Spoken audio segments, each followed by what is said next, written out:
did the LA boxing stuff, he knew like, hey, when I throw these big conventions, like people are so fired up, they're like ready to do it. I think we basically, it doesn't matter what we say now, they're just recording us. So, but yeah, he is very good at that. But then it's so funny because of course Kim comes up to me and she's like, so you can't film anything. I'm like, hey, wait a minute. What do you mean I can't film it? She's like, well, you can't film anything and like post it.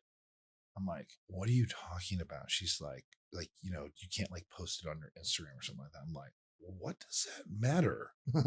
And I'm like, I wasn't planning to, but like, if I did, it'd be like, there's Snoop Dogg. He had Snoop Dogg perform or something, right? Yeah. So I was trying to figure out, I'm like, why is it? But so I thought when I heard there was all these people coming, I thought he was inviting like you and Gary Brecka and like these people that he's been friends from old.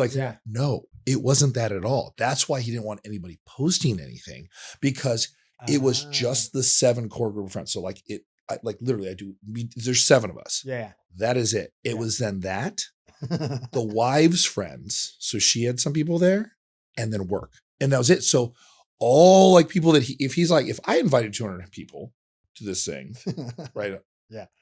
It wouldn't have been like, he's like, it wouldn't be all those people, but like he did, like it got out obviously. Yeah. Whatever. But he was trying not to make it that way, like, so people felt bad, like, look at all those people there, they weren't invited. Like after I figured out, but like, why, like, it's always like this is a secretive thing. Like, no, I think he gets like the networking part of it. He's very sharp, right? And so he gets like, hey, if we put these people together, it's like, so I totally get it. He's so afraid of cross contamination. Yeah. In his network. Yeah. I mean, dude, you see it, like you see it in business transactions with other people too. And you're just like, oh, wow. Well, like he doesn't like dealing with friends that much because he's gotten burned so many times. So I've never even offered, but like he's starting this whole wellness company and like we don't do any business, and he knows I'm the largest in the country for what I do. Right. And he like, we don't even talk about it. Yeah. We talk about like how we're doing all this stuff. I was like, oh, that's great. God, Yeah. you're doing well, all this stuff, but nothing like, oh, we should work together. Like I'll hook him up with stuff. He'll hook me up, but not business guy. Cause he doesn't want it like that ruining our relationship for some reason. I don't really give a shit. Like that. But anyway, I've seen it. Trust me. I've been, yeah. It's like, oh, that's why I'm like, I don't really care. Cause it's not like, I don't need to do business with him to be successful. Like, I'm not like, dude, I need you to help me out by taking this. Yeah. So I succeed. Yeah. It doesn't matter. Like would it help me? Absolutely. But it probably wouldn't that much either, because I wouldn't want to charge him much. Yeah. Because he's my buddy. Yeah. So it really just be a shit ton of work for a little bit amount of money. I'd almost rather him not ask, right? You know? I have referrals for you. They're buddies. Yeah. Well, that's great. Because actually, let's just start, because then we can do so. So Razor Rob McCullough, the legend.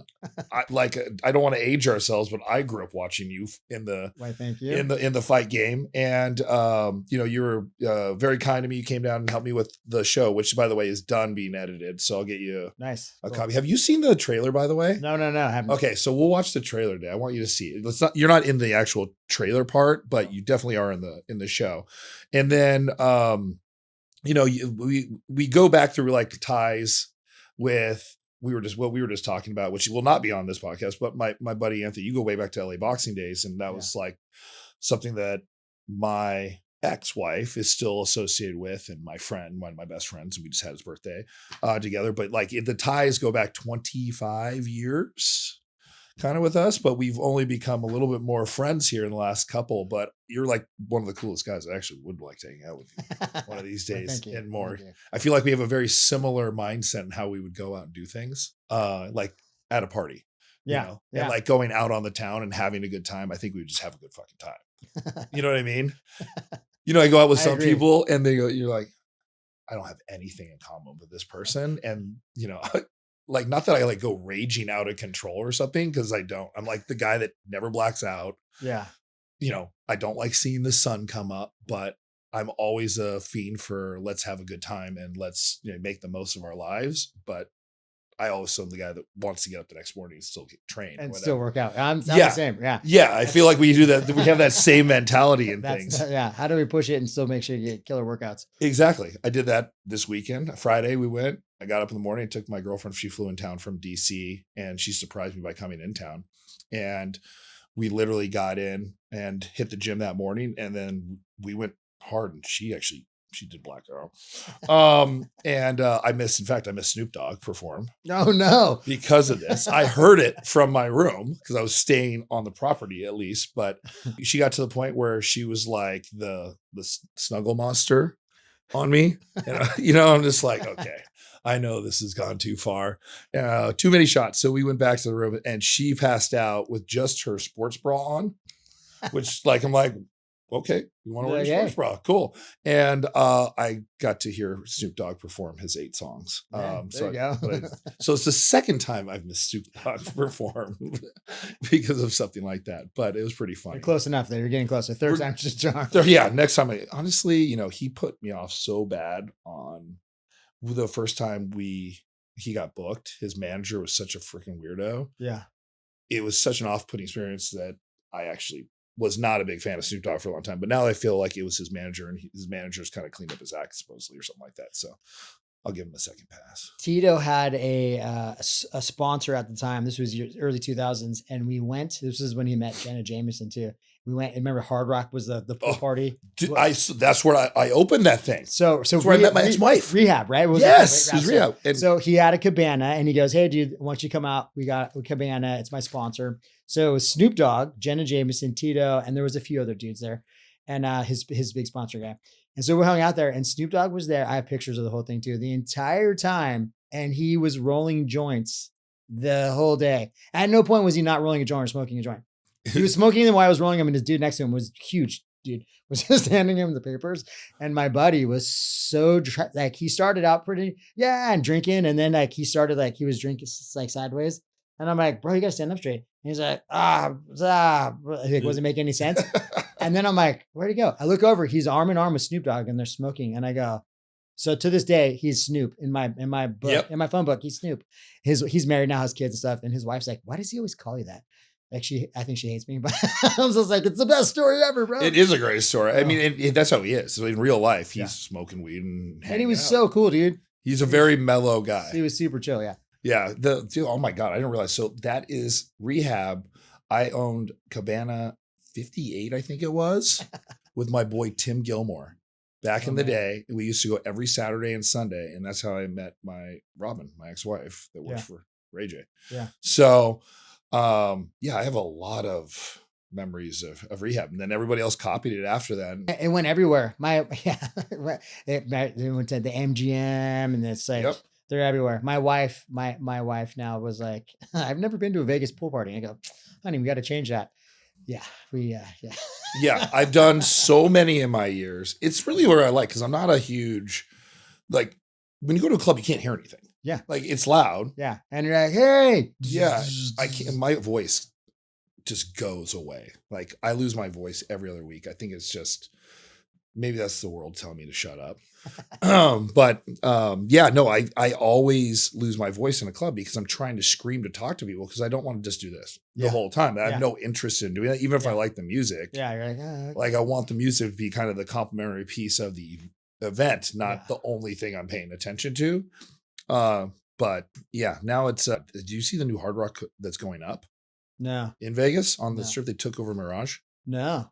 Really? Bro, the guitar is like 100 stories high. Oh, wow. And I think they're putting rooms in it. So you can stay in the guitar top of the guitar.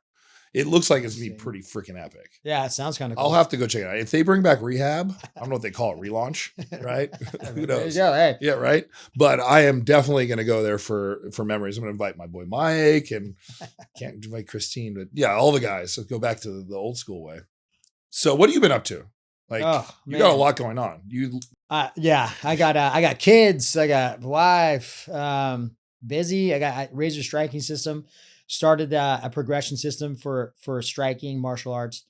I traveled the world teaching and coaching and realized like there's a huge gap between, you watch Brazilian jiu-jitsu, everyone's got a gi on, everyone's got a belt. There's like, everyone's got some kind of format that they're running off of, right? If it's a Gracie Baja or, it's a Henry Gracie combative system, whatever that is, it's usually typically a certification and there's some curriculum.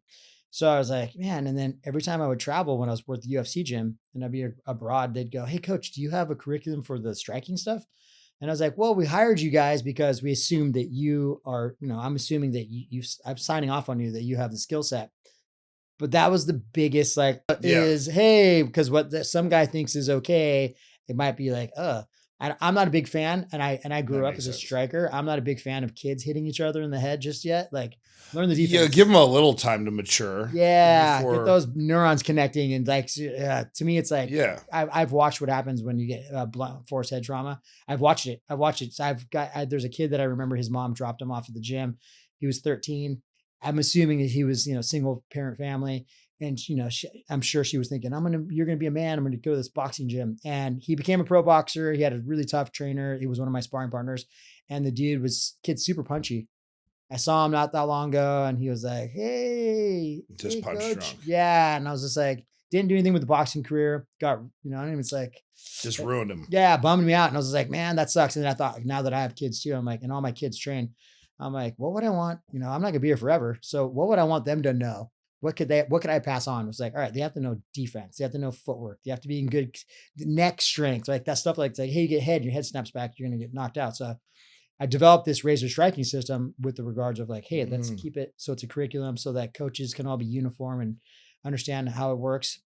Now, is your striking system using feet, knees, all that, or is it just striking with your hands? Yeah, no, it uses everything. Everything, yeah. Because I was going to say, like, you go to like Golden Gloves or you do something with boxing, you're obviously going to learn boxing. Yeah. Which is heavy footwork. Yep. And, head movements, that kind of stuff. But it doesn't get you prepared for if someone throws a knee at you or... Well, you watch people nowadays and they'll learn kickboxing, let's say, or boxing. And then it's like, they're either on the mitts or on the bag. Bag doesn't move. So if you're hitting the bag, it's like, all right, that's cool. Well, in a real fight, you watch a fight, people move around. As soon as you start trying to hit them, they start moving. So you have to understand how to use footwork, right? The best boxer, right? Floyd Mayweather, he's 50-0, 49-0. He's footwork. I think he's technically 50-0. Yeah. I think he went for that. He's got a bunch of, now he's doing, because he doesn't want to lose that record. He's doing the, I was just talking about this unsanctioned whatever thing, but it just drives you nuts. If you're going to get in the ring and someone's going to watch you on pay-per-view, it's a fight. Yeah. Here's the thing. His footwork is so much that it's like he could win Dancing with Stars while he's winning a fight because he moves so much. He was unpunchable. Yeah, you can't hit him, but he knows his range, so he's mastered that. And so it's that, but that wasn't my style of fighting. My style of fighting was this: I'm going to beeline towards you and try to knock your head off. Well, you don't have 11 rounds or 12 rounds in an MMA fight. You got 3. Yeah. Maybe 5 if you're in the championship, yeah, 5, right? And they're 5 minutes, so you got to go full output to be able to do that. Well, so even in a 5-minute round, when you're not just boxing, this movement and dancing around is what 10% of the energy core is you trying to fight somebody off of top of you. Yeah. Right. So you're talking about 3 energy systems. Yeah, it's a whole different world. So to train for that, you really got to know. Like if you don't have. What's the guy? Some of these guys have like the unlimited motor, Yeah. And you go, it makes sense that they just want to come at you straight off and they want to tire you out. But the other one is if you don't have that motor, you got to get in there and end the fight. You got to finish it. You guys, if you watch Rob, right? Who was the champ? That dude came to our gym and he's the most humble martial artist. He came in with, Aljamain Sterling. Then they worked out and I was doing a private and taught a class. They were drilling pretty fast for hours. When they got done, they're like, sir, coach, we cleaned the mat. And I was like, oh, no, I got it. No. Went over, got the mop. And I was just like, dude, those guys are, I watched that guy, but I was like, that guy's gas tank. I bet on him nonstop. Yeah. I can gamble still. Yes, that was legal when I did. So yeah, I gambled on him when I actually went to that UFC fight. And he was actually, I want to say he was the underdog. He was fighting a guy that was like 17-0, and I forget that he was one of the cousins of they wear the yellow blonde hat. Oh yeah. The funny hats. But it was one of those fights, and I remember going. It was like fight before his last one. Yeah, his last one he lost to Peter Yan. He did. No, this is a couple fights ago. Yeah. And I was Ash, who is my head of marketing. I think you met Ash very briefly, but he does grappling, and he won the world's. He won the gold a few years ago. So he's up there. He literally looks and goes, this is the thing. If the fight ends in the first 2 rounds, then it's not going to be him.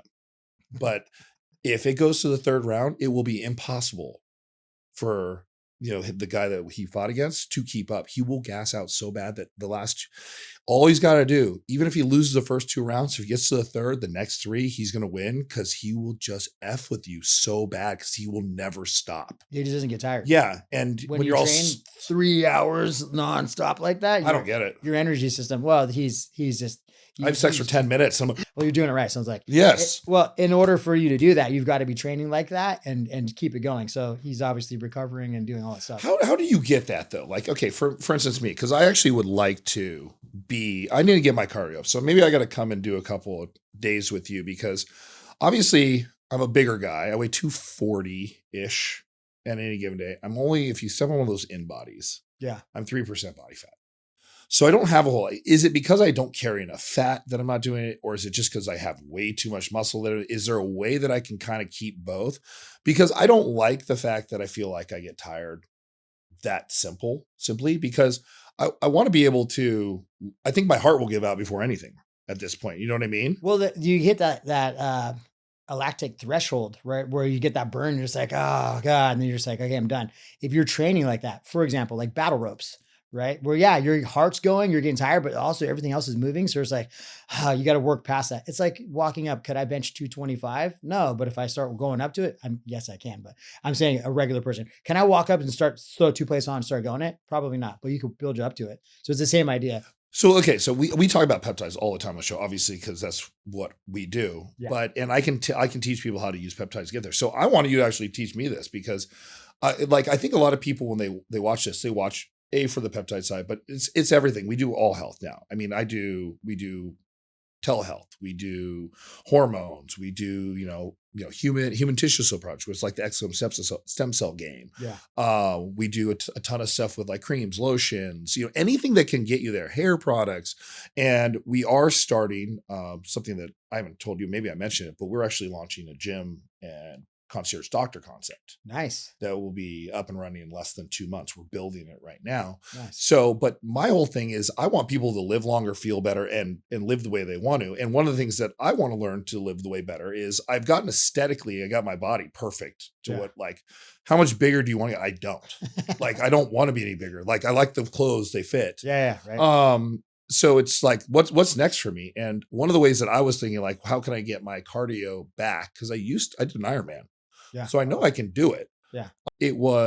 For me, it's more of along the line of, well, okay, what can I do? So should I take dance lessons to like start? How long do you think it would take for me to get to where I can run 3 miles? 3 miles is not that bad. By the way, I just signed up for Diplo's San Diego run, the run club. Oh yeah. Diplo's. Yeah. Yeah, of course. In November. Yes. He's got one sooner in LA, by the way. And I got a team, Razor Smash team, if you're going to do the San Diego one. All right. Yeah. Should I join the Smash team? Obviously. Come on. All right. I'm in. Count me in. That'll give me something to train for. Yeah. See, there you go. How far? Okay. How long? It's a 5K. So it's a little 3 miles. 3.2 or something miles. Yeah. You could walk it too. Cause No, that is not what I would ever, when I do anything, all my friends know I go 100%, sometimes 120 and I kill myself. Yeah. I'm the same way. So I want to be at where I do it in 20 minutes. Yeah. Well, it starts with, hey, let's just get out there and run a mile and see how it goes. And then you just run against the time. It took me 20 minutes to do it. All right. And I'm going to do it in 15. How long does it take you to do a 5K right now? You train still? I train every day still. Yeah. And my son is in wrestling. So he just moved in with me. So I'm trying to get him to 200 right now. Yeah. And so 200 pounds? Yeah. He's 6'2". Okay. 16. And yeah, he's a beast. So I've been with him, but he runs track in high school on top of wrestling. So I'm like, all right, buddy. There's that gas tank. Dude, he's got a gas tank forever. Yeah. I woke him up for the HB. It was a marathon. Yeah. But we ran the 5K instead. I ran the half marathon a few years ago. And I was just like, okay, dude, I don't never want to run a full marathon. The half was good enough. The 5K, I go, hey dude, wake up. And he's like, yeah. And I go, let's go. We'll go run this 5K. And he's like, all right, we need breakfast. I was like, no, let's just go right now. Yeah, I don't want to eat before that. Yeah, I think it took me 19 minutes and like 25 seconds or something like that. So 20 minutes might be a little aggressive for me. No, you could do it. I was just kind of trucking. And then towards the end, I was like, hold on, there's a bunch. And I just took off. And I was like, okay, well, I'm going to get tired at some point. And I ran all the way past. Everybody. Yeah. I was like, yeah. Yeah, because so how many people you have signed up for this thing? I'm not trying to win anything, by the way. I'm just trying to have fun with my wife. It was my wife's idea. There's a handful of people already. Okay, cool. Yeah, and I sent it out to so many people. I'm in. Hey, so I'll do it. What is there afterwards? I know Diplo's. So Diplo plays a concert afterwards in San Diego. Yeah, so it's after the fact. Yeah. And does that like include if you sign up and do the marathon, you got to go to it or the 5K? Yeah. And it was like she brought it to my attention. And I said, well, how much is it? She's like, I don't know. And I go, yo, dude, you want me to like do all this due diligence? Why don't you just tell me how much it is so I can pay for it? Yeah. So that's all you need to do. Yeah. So I found out, and then I had to wait for like this pre-sale, and then they get the countdown to the pre-sale. And then it was like, and at 10 o'clock. So at 10 o'clock, I was like, dude, bought 2 tickets, and it was like, create a club. I'm like, man, let's make a club. All right, perfect. Yeah, so I'm in. Okay, well, let's go beyond running though, because running is one thing, right? Because I remember the running part for me. Running was pretty easy. The bike was the easiest for me because, like you said, there's multiple ways you got to do cardio. Yeah, like if you are going to be trying to train as an actual MMA fighter, how many different forms of cardio do you have to learn in order to do it, or how many forms do you use? Because there's like battle fans, there's ropes, there's running, there's the lactate energy system, analactic, and aerobic. So you've got to be able to hit those. And if if you mess up on one of them, it's going to come out later on, right? So it's like, hey, you got to be able to like, I got to be able to just keep moving around with my hands up the whole time, and then I got to be able to like burst, do a takedown, or to defend something, and then I got to like try to finish someone if I hit them. So you got to be using all of those energy systems. And that could be just, hey, I'm going to go for a light jog. And then one day I'm specifically going to be doing like battle ropes and like something with a ballistic kettlebells, right? Yeah. And then one other day I'm just going to be like, all right, we do the fan bike, or we could just try to jog it out. So you got to be able in between all of these. Does it drive you nuts when you watch like some of these guys in the fights and they gas out like a minute and a half in?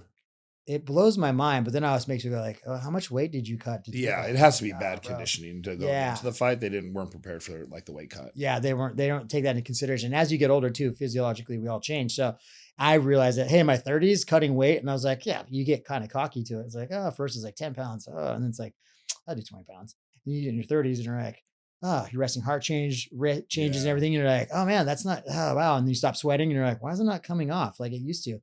There's a lot of variables too, right? Is it altitude, right? That changes. Huge. People don't realize that. Or is it like, hey, is it in another country and you're not going to get the same stuff to rehydrate that you normally would? So there's all these like benefiting factors that like, you got to be careful with. Yeah. Well, and I mean, you know what high altitude pulmonina is, right? I fought at high altitude and is that where your actual oxygen getting into your blood drops?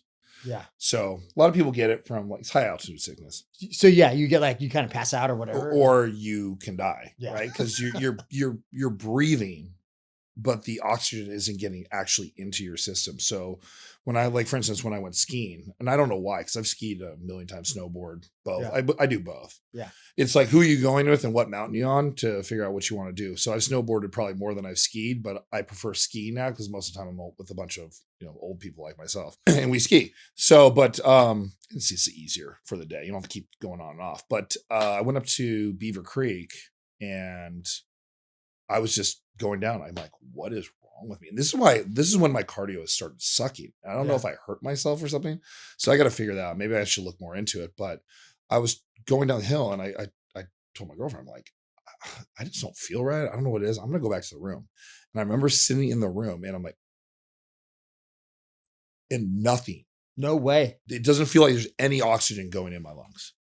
Like I could not breathe. And all of a sudden, that's scary. I get like a little, and it was just the weirdest thing. So I went to the hospital.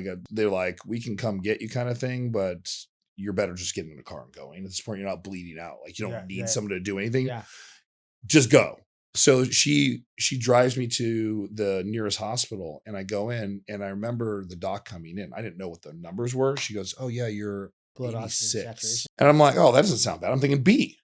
I got a B. That's not bad. I don't know an A, but I don't have it's not a D.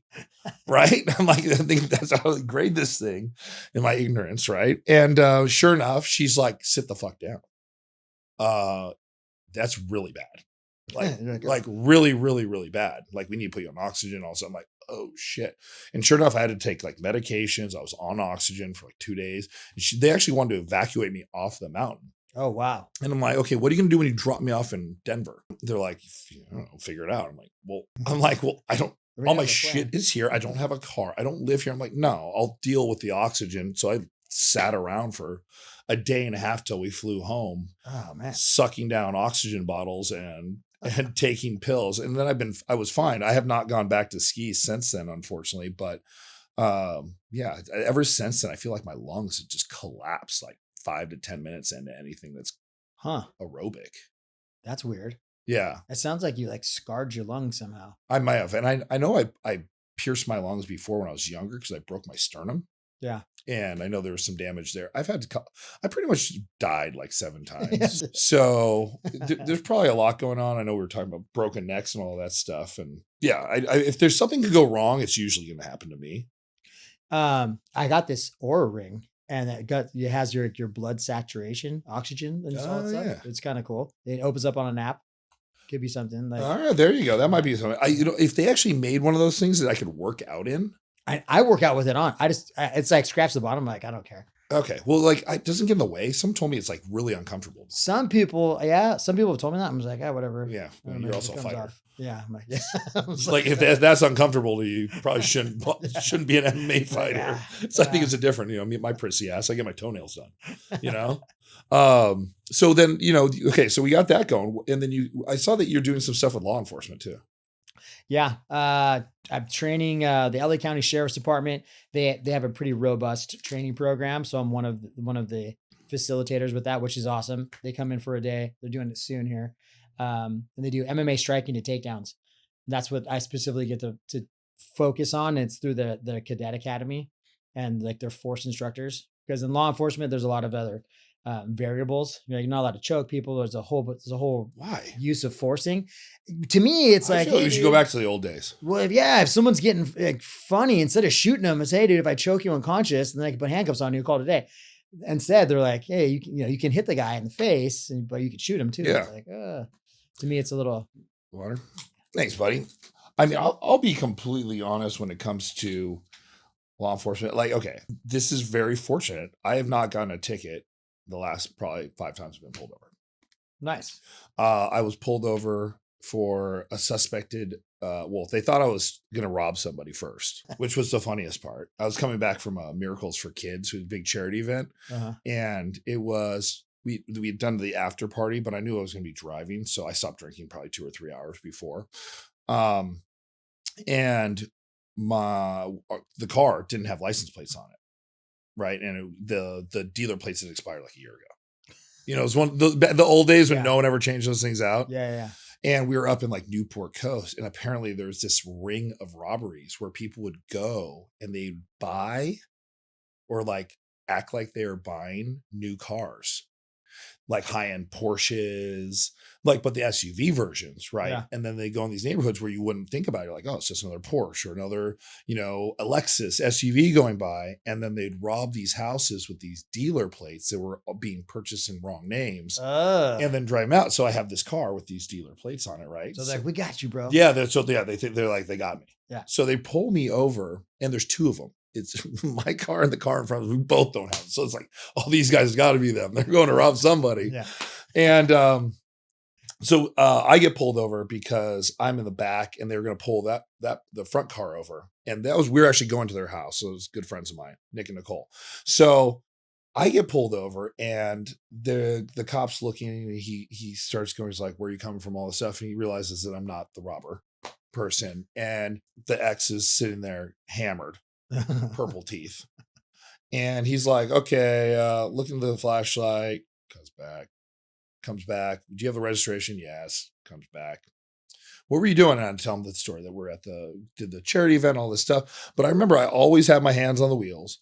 I always get the stuff out immediately, ready for him. Get my driver's license. That way I'm like just there. I'm not reaching, looking for anything. Yeah. Like just being nice. I'm always nice because whatever. I screwed up. I didn't have plates on. That's my fault. Yeah. Why do I got to give him a hard time for me being an asshole? But I didn't do it, right?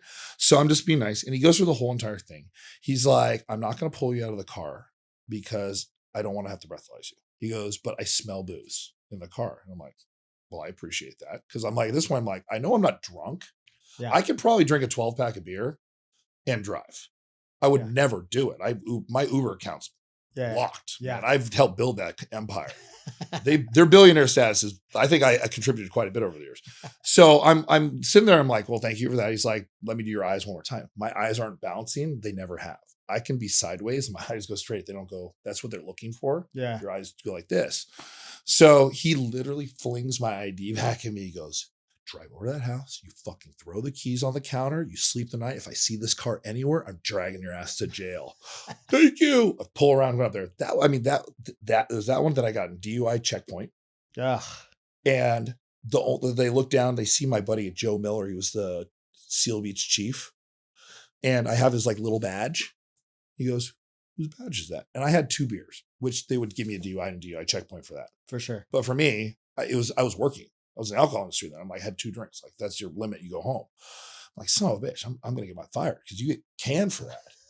And he looks at me, who's that? I go, oh, that's Chief Joe Miller from SEAL. He goes, what happens if I call him right now? He goes, probably going to tell you to lock me up and throw away the key. He goes, get the fuck out of here. So once again, that one worked. Then I was going 100 miles an hour through Vegas. Oh, God. And I'm like, oh, I am toast. I am definitely getting dragged into exhibition this one. speed. Way fast. And I actually didn't even realize.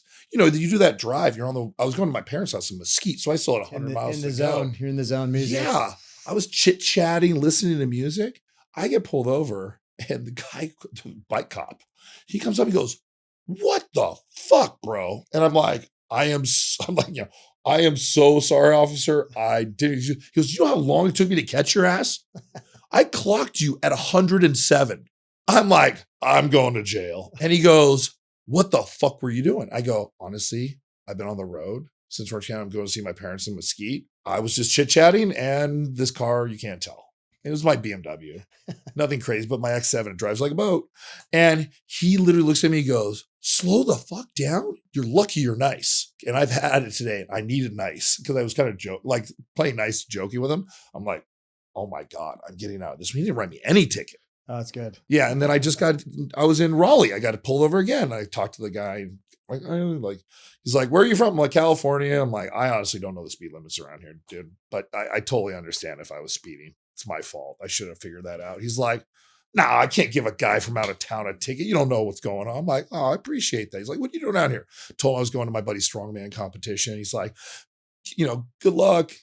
Just check the speed limits. We're in like 35 to 40 zones around here. So I'm like, thanks, bud. Just be nice. So, yeah. But if you deserve to be choked, I think the cops should be able to choke your ass. And we're talking about like this scenario where, hey, they've got to. Very long-winded, by the way. They've got to put handcuffs on someone. If they're going to put handcuffs on somebody, how are they going to do it? Right now, everybody's like, hey, we're going to do jujitsu. And it's like, okay, in order to be applying jujitsu, you're going to be on your back. It's going to be the most offensive position. It's like, that's not where you want to be. If I have a bulletproof vest on and it's here, I'm laying on my back, it's pushing it, it's choking me. You're going to choke out. Yeah. Not to mention I can't roll to a side to get on the hip. So it's like, it takes away a lot of your stuff. And you've got to be really good in order to be able to use jujitsu. Right. You've got to have a pretty good. Well, base. I mean, in jiu-jitsu, you got to be flexibility. All the things. When you're wearing all of that gear, I mean, you got a belt, you got bulletproof stuff. You got, I don't know, like, I feel like they look like snowmen walking around. They got a lot of gear on. It's like probably 30 pounds. So they got all that gear and it's like, hey, do they want to be down there on the ground? If you have a wrestling base, yeah, it can make sense. But if you're going to take grappling into an altercation and you're bringing a handgun with you, it's like, it's like, hey, dude. Yeah, you don't want to be wrong when someone can get their hands on it. Yeah, let's just hit them and then try to like take them down and control them. Yeah. Yeah. So you teach them how to punch them? Yeah. Punch and kick them. So you can punch them, you can kick them. You punch them, you choke them. Yes. So there's what else can't you do? Because this is really funny. Because I'll be honest, I'd rather get choked than punched in the face. That's what I was like. Oh, you could. Okay. Yeah. If you need to get the hand free, you can hit them. So it's like, okay. So, okay. But you can't, and you can't. Mind you, nowadays everyone has body cams too. Yeah. You got to block the eye gouge with this. Everyone's got body cams so they can see what's going on. So it makes policing good for everybody. I feel bad for them though. Cause I mean, you're wrong no matter what sometimes. It really is. I mean, it's the divide in, how certain people and ethnicities, religions, whatever you want, the divide across the world is so harsh that even if you do everything right, you're going to have a whole outlashing of a community probably against you, even if you did everything right. And I mean, it goes in every direction. It doesn't matter if you're black, white, Mexican, whatever. It's, it's always somebody else's fault. But I always look at it, I go, if I was drunk enough to get in a fight with a cop, I deserved it. Yeah. You know what I mean? Yeah. I don't care how, there's no way in hell, no matter what I do or how upset I am, then I'm going to try punching a cop. Yeah. It's like, all right, hey, today's not my day. All right, cool. We'll figure it out later on in court. Yeah. I mean, you could be completely wrong. Yeah. As soon as you swing at the cop, it's over. Or try to steal their gun or whatever. Yeah, and catch a lot of charges. Not to mention, might potentially get killed. Which is the part that I really don't want. But it just blows me away. But anyway, I feel for him because it's a tough job. It is. And I try and do as much as I can. We actually, for all the peptides and everything we do, I always give at least a 25% discount to any first responder across the board. Nice. So if you're military, firemen, police, whatever, we pretty much try and give you guys an extra. So even if we're running something, we give you additional. So I'll go down to zero profit. That's awesome. For first offenders. Because it's an important job, and I'm not selling steroids here, right? I'm helping things with, keeping their muscle tissue with BPC or TB, or if they, like I said, we do everything. We do stem cell, exosome, human tissue cell products, anything that's on a legal basis or we can do, we do it. And that's how it is. And the same thing goes for, a lot of the people that I have that have cancer and so forth that they call me. I'm like, I am not your doctor. I know I've done a lot of stuff with cancer, and that's where I started, was working with a cancer treatment facility. Because when I started 12 years ago, there was no such thing as an API. People are all talking, where do you get your API from and all this stuff? I'm like, well, back then, there was no such. No one was pre-mixing Selenk and C-Max for you to use. No one knew what it was. There was no economy for it. So we had to make everything, right? So when you get back to the old school days, it's just it's a different world for sure. But anyway, the more we can do for these guys, brain, getting punched, getting hit, depression, peptides work for all these things. Yeah. Yeah. You see a lot of things with military and law enforcement too. It's like PTSD. They're dealing with people. Yeah. They're dealing with people that's like, well, we're getting into ketamine therapies. Yeah. Right. So what states it's allowed in? Obviously it's not allowed in every state yet, but we do for people that, so obviously we're not selling to the public directly. They're going through the doctor network that we do, but we're making these things. But ketamine lollipops, things like that. The nasal ones I've seen. Yeah. The nasal, the drip bags, stuff like that for these doctors to use if they're using it for those therapies. And, just personally knowing some of the guys that have gone through this, I know a couple of medically retired people that were, SWAT, military, whatever, and they have a very hard time getting retired at 32, 34, 36 years old. Yeah. And they don't have a whole lot of skills. I don't care what it is. It messes with your mind. Like, what am I good for anymore? Yeah. Right. And when you had a job and you had a very job that you're passionate about, and, you're fighting for your country or protecting your, your community, whatever it might be, it's a very passionate job. Sense of purpose, right? It's more than most. Yeah. If I'm just going to push paper across a desk, I get canned. It's like, I'll go to the next one. But you're really in it. Like you're setting your life up for that goal. To lose that opportunity 60 years early, 30 years early can be hard. So it is hard. And I see the swings up and down with some of my friends. And I've even seen some of my friends, unfortunately go to prison for murdering their girlfriends and trying to take their own lives. Yeah. One of my best friends, unbelievable human being, like literally one of the nicest human beings I've ever heard. When he literally stabbed his girlfriend 29 times and then slit his own throat. Oh my gosh. And that's horrible. You just sit there and go, fuck. Like you hope something could have done, right? Yeah. And you just don't know. One of my students, good dude, and he's like in the 60s now. Him and his wife have been together I think they've been married for 40 years. I always tell him man, you're like the one guy I know that loves his wife. And it's usually it's a training session and we're all just complaining. It's kind of funny. And he's not, he loves his wife. So he said, she does ketamine therapy because she was kind of having depression. I was like, oh, no way. Wait, hold on. Ketamine like that? He's like, oh yeah. So basically he takes her to the doctor. They get her high and he goes, I go pick her up. And he's like, she's super cool. And I was like, wow, bro, that's interesting. He goes, yeah, it works great though. I mean, it's a very short-lived thing, but if you're dealing with depression or a state where you can't let go, I can see why they're using it. Same thing with all like psychedelics and so forth. And that now I heard they're even getting into, stuff like the basis of like the ecstasy and with, Yeah. the Molly stuff and all that crazy side of it. But, there's part of me that also looks at it and goes, Pandora's box. Trust me, I've used a lot of this stuff. And I mean, yeah, you can get really lovey, but I see the backlash of afterwards too. Yeah. You feel like you're going to, the next 3 days, you're like, life sucks. Yeah. You know what I mean? So yeah, great. You got back to normal for a little bit, but if that come down is too hard, isn't that going to be more of a detriment? So, and people that, makes me feel great. And it's like, okay, cool. If you have any underlying mental things, that's going to just kick that thing. That's going to kick that front door right in. Exactly. So you're going to go, wow, she was really cool, but now she is a hot mess. So be very careful of if you do any of that stuff. Trust me, I've done it all. I've got some friends. I know some people. It's like, oh man. Yeah. In high school, I lived with my friends. So I started training, went to LA boxing, started there, but all of my buddies all wanted to party at some point, right? We were in high school. So it was beers and it was weed and then it turned into other things. And it was like, that's cool. I partaked, but I was always like, hey dude, don't you guys want to go get chicks and work out? They're like, no. And I'm like, I think I'm different than most of all these guys. I don't know why, but that was how a lot of my life went too. Cause I remember my best friends that I still am friends with today, we had that split when weed came in. Yeah. Because drinking was fun because it was social. Like you go have some beers, go to a party. Go to a party and you'd talk to chicks, whatever it might be. Yeah.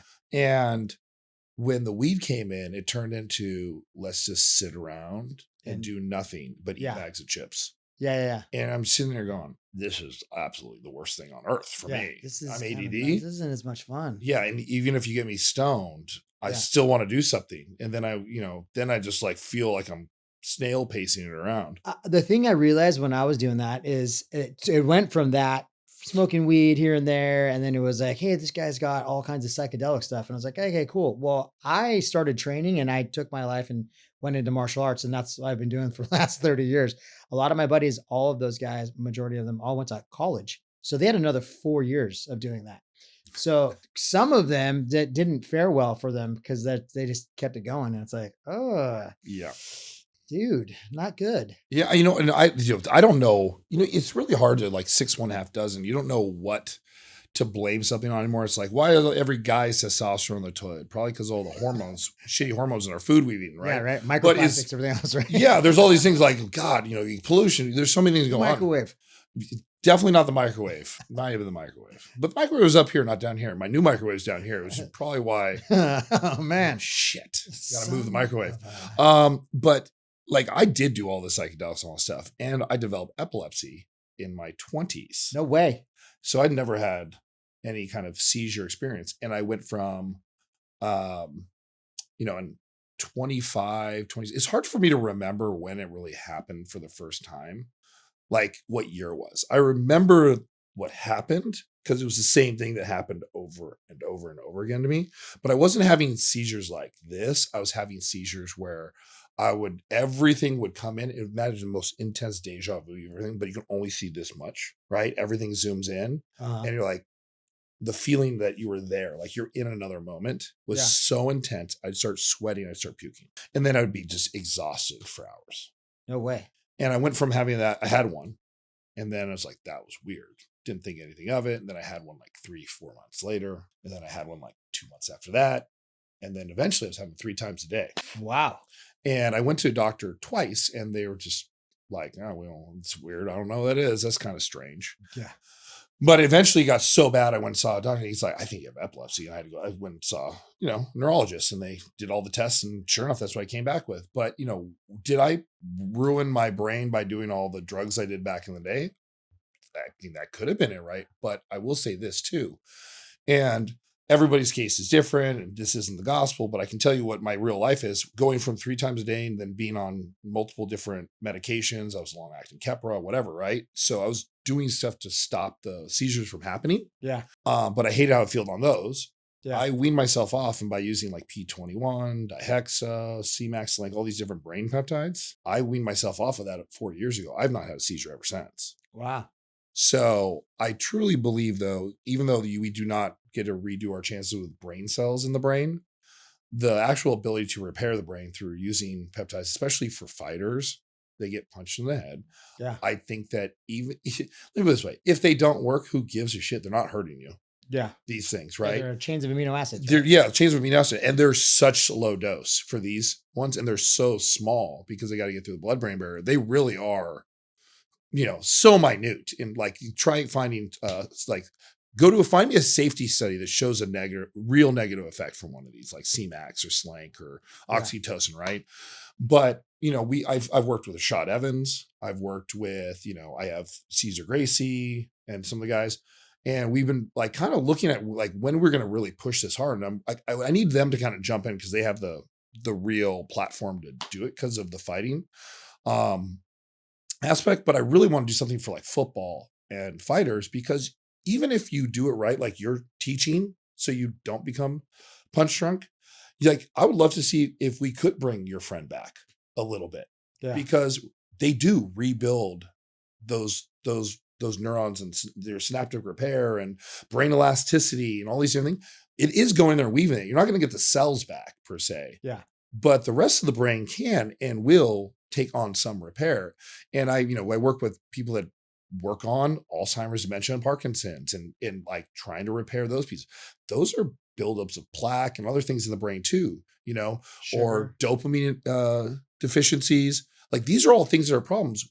We've started making waves on how to get these things back. So we can help the brain, but I mean, they're very affordable on the side of to take. And the brain is so complex. You can't just take these for a day or two and know what they're doing. Yeah. But run them for 6 months. I think people will really start seeing a huge difference in month 2, 3, 4. And then if you look at 6 months and you look backwards, I remember when I was having these seizures for a long time, I don't remember a good portion of my life. Wow. Like I'd say from like 28 to 35 is very, very hard and foggy. Like time stamps. When was I here? When did I live there? Addresses, names, people I met. Very hard. What I remember a lot from before, and I remember a lot since I've kind of got it under control. Yeah.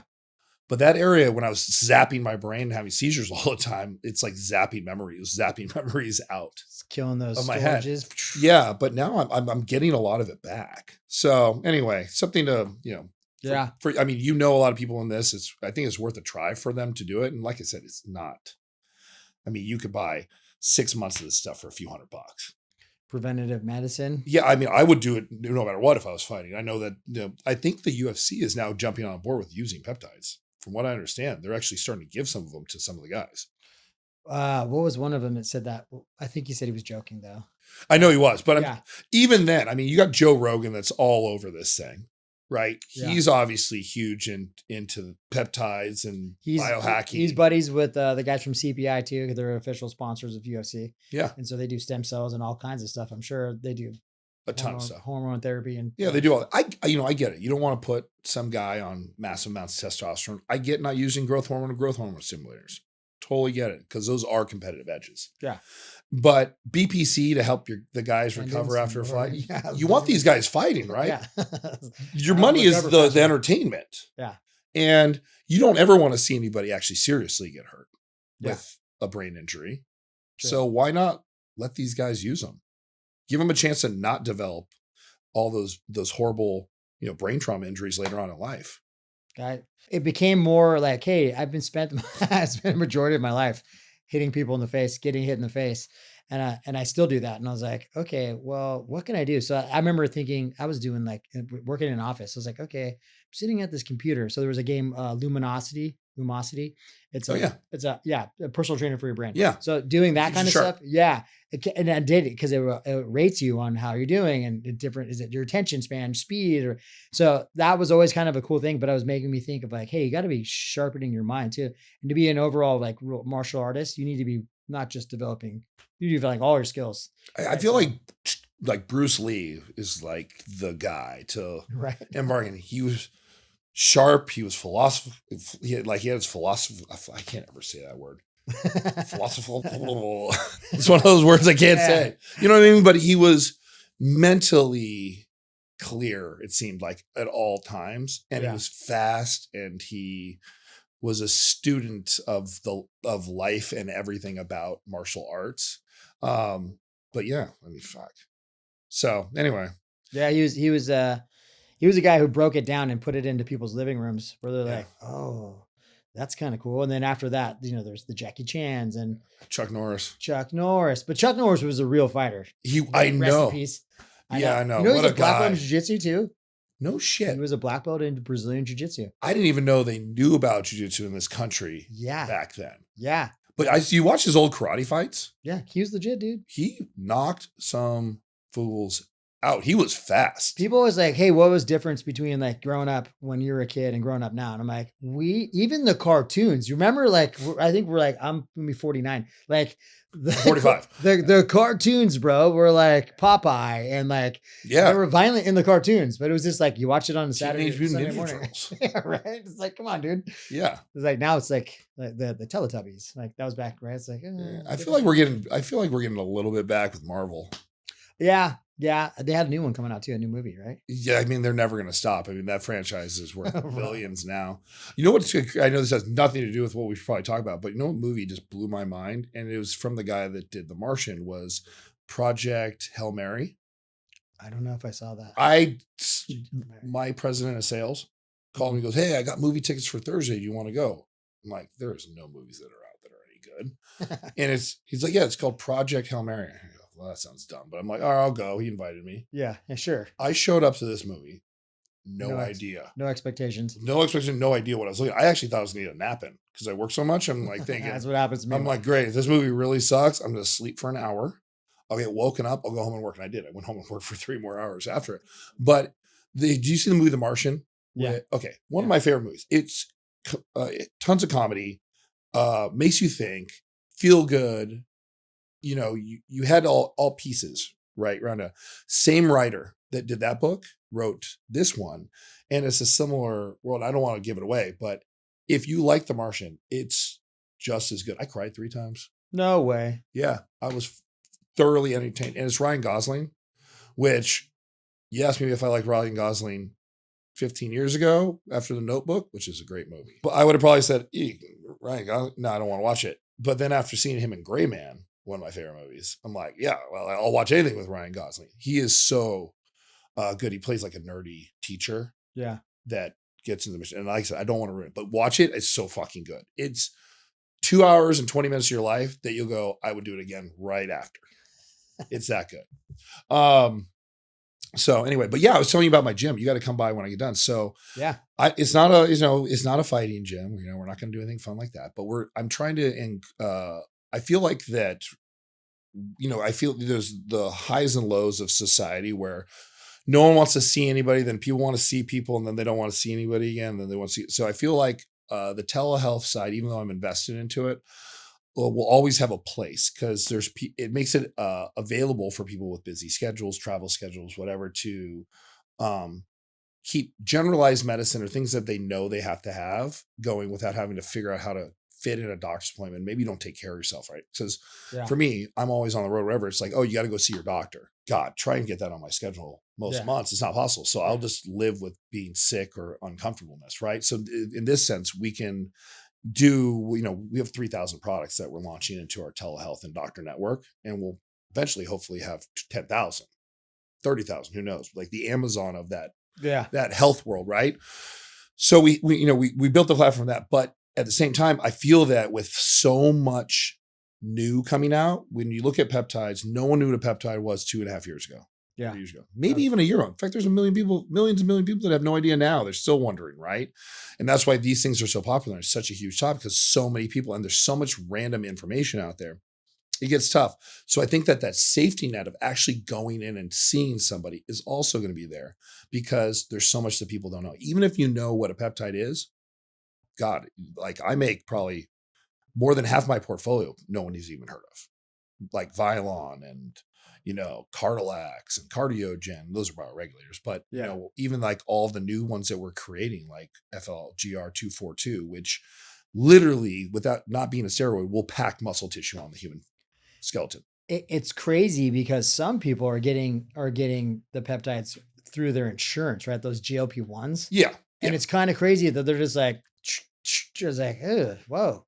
Oh yeah, they've been running those wrong since day one. It's like, man, they just auto titrate you up, and you get skinny, then you get addicted, then you have no muscle mass on your face because it doesn't pick where it pulls fat off of. And if you don't eat like these people do, they're very poorly cared. So we wanted to change that model. So I bought 12,000 square feet, and I'm going to put my corporate office on the second and third floor. So I'm right above it. But the bottom floor, we're going to open a concept. We're going to call it like LYV Alpha. One of my business partners, one of my favorite human beings on earth, Bobby. He's actually who I did the TV series, or the 8-part series with. He's one of the main people that they're following for that. He owns like Live Wellness, and I want to do a Live Alpha concept, which we're going to basically take a lot of what he does there and incorporate also a gym concept into it. So you can, maybe I'll franchise it out at some point and take a playbook out of AJ, right? But you can do the site by itself, you can do the gym by itself, or you can do the combination together. And all you really need is you can get, like, we're doing everything in about 5,500, 6,000 square feet of that bottom floor is what we're doing there. But we got it all. So we got 3 rooms. One of them's a phlebotomy room. So for IV bags, blood, all that kind of stuff. 2, private doctor's offices, consultation. That's all you need, because it's me private. It's concierge medicine. We don't want a line out the door. Yeah. We're going to charge ahead of time. Yeah. So you're paying a fee per month just to be part of this, right? But it's going to come with all these other things. But you have that, and I'm putting in like the most expensive red light bed. I'm putting in $100,000 hyperbaric chamber. I'm putting in cryos. I'm putting in everything you can think of. And then we'll do the concierge medicine piece, but then you also have a full workout area there as well, where I went out and hand selected all the best equipment. Yeah. And I'm going to make it more of like a place that you would want to be at. And essentially, once you sign up, it's like an unlimited thing. We'll take you wherever you want to go. We don't really care. It's all included. Nice. So you're not sitting there going, well, if you want to come in, like, there's obviously stages. I can't just charge a base and whatever, but like, let's say you want to do the ultimate package. I don't know how much it'd be, $3,000 a month. Sounds like a lot of money. I paid $400 for just my gym membership. Right. And I have 3 of them because I'm on the road. So I spent almost $900 a month on gym memberships. Right. So I have that. Then, what if I go to the doctor? What do I pay for my peptides? What do I pay for my stem cells? I do like hair. What do I pay for my creams and lotions? So in this concept, instead of going out there and trying to piecemeal all this stuff together, I'm going to bring it all in. And then we are going to do things like try and partner with people like you, which I got to talk to you about. And I want to talk about a couple other things about my convention that we're doing as well. I'd love for you to come down. I want to do this whole piece about that. We'll talk about it in a minute. But where, I'm not going to be able to put a fight concept in there, but partnering with something like that. And then I want to have I don't need to put a massage therapist in there. But there's 3 that I know that are insane. They're not massage, Swedish massage or Thai massage. Yeah. These are body work people, right? That will get your body back in line. When you have the shoulder, the frozen shoulder, or you have these things, and some other doctor is just trying to cut you open, do it. No, come do it this way. We'll get you with the right person to help you through it. And then we'll help train you how to work out so it doesn't happen again, and train through it. But it's this one ecosystem that you can do all of it. So you come in for $1,000, you get unlimited peptides, for instance. It almost sounds like my buddy's kids have gone through college. Yeah. They would send me videos all the time of them. They're D1 athletes wrestling. Yeah. And I was like, and they're like, oh, look, this is the gym. And I was like, dude, you go into whatever you want. We can eat whatever we want. I was like, wow, that kind of sounds like that's what I'm trying to create. All in one concept. It is. So if you did the max 3,000, you could do like exosomes once a quarter. That's all you need. You don't want to do them all the time anyway. Yeah. Cell factor push every single month. Fullistat and Clotho by themselves are $800 a month included. Every peptide in our portfolio included. Every hormone in our portfolio included. Up to 4 IV bags a month included. So 1 a week, or you can do 4 in 1 week. I don't really care. All these different things. Access to the hyperbaric chamber. People charge $500 to go in the hyperbaric chamber. You can come in every fucking day if you want to. If it's open, you get it in the schedule, you can come in. to do it. Red light bed. People charge $150 to $200 to do like the crazy ones, maybe less, right? But they're expensive. Yeah. Everything is included, and we're only taking 100 members per location. That's the goal. So we want to build a footprint. It's only 100 members, but you have access to everything, and the doctor's there, the PA's there, the nurse's there, right? And you get unlimited access to them. So when you're sitting there trying to figure out what's wrong, you now have a real person to coach you, guide you through you. That is an open-minded thought process. And because I do all the manufacturing, my costs I can keep really affordable. So this thing is affordable. Yeah. Because I know if I was just to pay retail for what I take on peptide site, I'm like $2,000-3,000 in the hole every month for what I do. I do Clotho and full sound. That's $1,500-ish, $1,600, right? I'm not, obviously you can find stuff on sale from time to time, but then, I run C-Link, C-Max, Oxytocin the entire month for my brain. I run P21 for my brain the whole month. That's another $200. I do NAD, about a bottle and a half a month. There's always things. I run the bioregulators 3 times a year, all 20 of them. So you just start factoring all these things in. Now you have somewhere to go where they keep track of everything for you. Yeah. And, you're worried about your hormones. We'll do all your blood tests over and over and over again. You don't want to come in? We'll send the blood test to your house. You don't even have to come in anymore. As long as you're part of the club, we'll send everything to your house. Get shipped right to your door. You want to come in and talk to us? Come talk to us. But that's the kind of what we're trying to do. But I want to talk to you about that because I'd love to have you. You are not just a, jujitsu type stuff. You actually do more than what you do with all the training simulations you do. And yeah, I realized just, hey, general population, this is how I feed my family. So at the end of the day, I was just a regular guy who liked going to the gym. Just happened that it was a fight gym. And they were like, hey, do you want to do that? Sure. So training regular people has been how I've paid my bills since I started doing this. Just the fight part of it was always kind of fun. And every trainer wants to train like, I want to train the next Conor McGregor. I'm going to train the next this. Yeah. That sounds great, but there's not a lot of those guys. There's a lot of, you can make them, right? And so I literally made my children and they're training. Do I want to be professional fighters? No. I always tell them like, hey, you guys can be doctors and you can be pilots. Do whatever you want. You do whatever you want, but you should be able to defend yourself. For sure. So training regular people to be able to do that, it's going to be super important. And then to understand like, hey, it's not just, oh, the doctor said I should take this. It's like, maybe you want to question it. Hey, maybe you want to try peptides. Maybe you want to try some hormone replacement therapy. So we just want to build this network of people that are like-minded. Yeah. Right. You got to think for yourself and think like literally think for yourself, not just think for yourself. Like, yeah, I think for myself. Like, no, think about yourself and where you want to be and how you should age. Yeah. Start really thinking about it. Cause guess what? You don't have to think exactly like, how do I get there? Just think about who you want to be when you hit 90 or 100. I want to feel like this in my 80s and 90s. Yeah. I don't want to live to 110 and be, I hate to say it, my dad that's just hobbling around hurt all the time in his mid 70s. Yeah.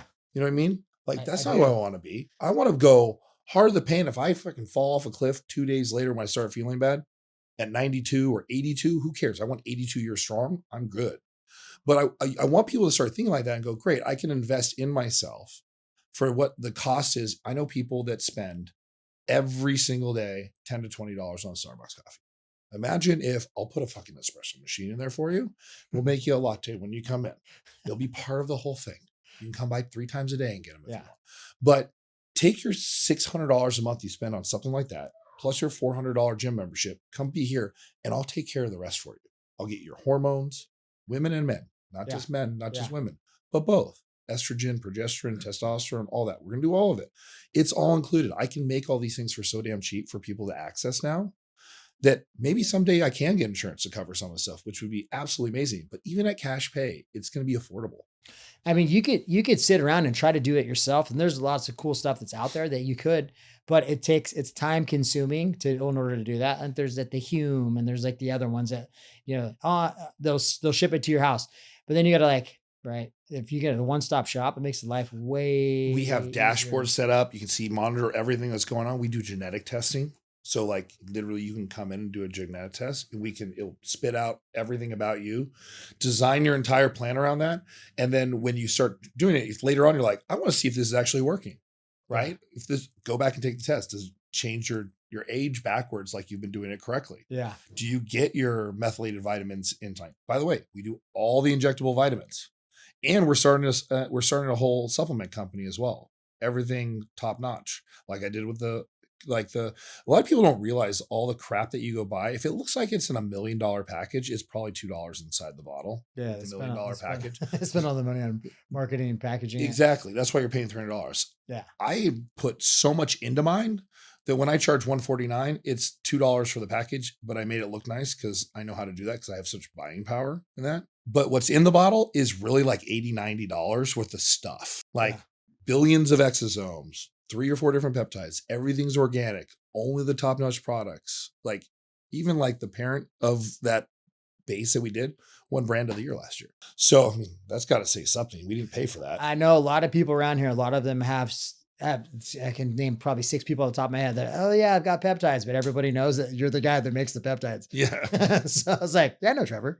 Like, yeah. So if you do it, why not, be part of the club, so to speak. So it'd be cool. I want to make sure that we get people like you. And then the other thing I want to talk to you about you don't have to commit to anything, but me and Jay Campbell are doing a wellness retreat, and we were going to call it Peptide Palooza, but apparently they'll sue the shit out of us for using that.